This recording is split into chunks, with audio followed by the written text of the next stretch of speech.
Hello soldiers, இந்த வீடியோல நம்ம தியரி ஆஃப் எவரிதிங் பத்தி பார்க்க போறோம். இப்போ நம்ம பிசிக்ஸ்ல நிறைய தியரி யூஸ் பண்ணிருப்போம். Special relativity and general relativity and இன்னும் light theory and field theory இந்த குவாண்டம் மெக்கானிக்ஸ் தியரி இந்த மாதிரி நிறைய தியரி நம்ம யூஸ் பண்ணிருப்போம். இப்போ ஒரு இமேஜின் பண்ணிக்கோங்க, இது எல்லா தியரியும் ஒரே தியரியை வச்சு எக்ஸ்பிளைன் பண்ணா எப்படி இருக்கும்? செமையா இருக்கும்ல? இதுதான் சொல்ஜர்ஸ் பிசிசிஸ்டோட, அதாவது பிசிக்ஸோட அல்டிமேட் ட்ரீம் அண்ட் அல்டிமேட் கோலே இதுதான். ஓகே, இதுல என்ன தெரியுமா ப்ராப்ளம்? நம்ம கிட்ட ரெண்டு விஷயம் இருக்கு.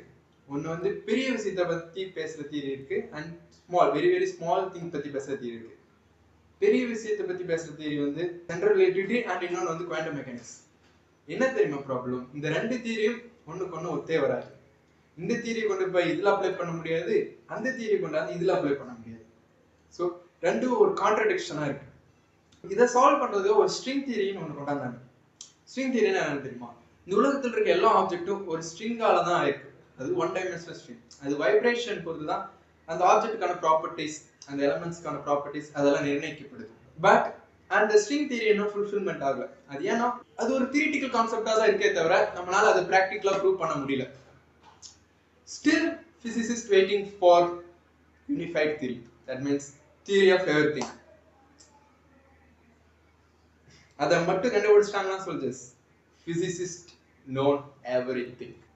அதான் சொல்ஜர்ஸ், இந்த வீடியோ உங்களுக்கு பிடிச்சிருந்ததுன்னா இந்த வீடியோக்கு லைக் பண்ணுங்க அண்ட் நம்ம சேனலுக்கு சப்ஸ்கிரைப் பண்ணுங்க. பை.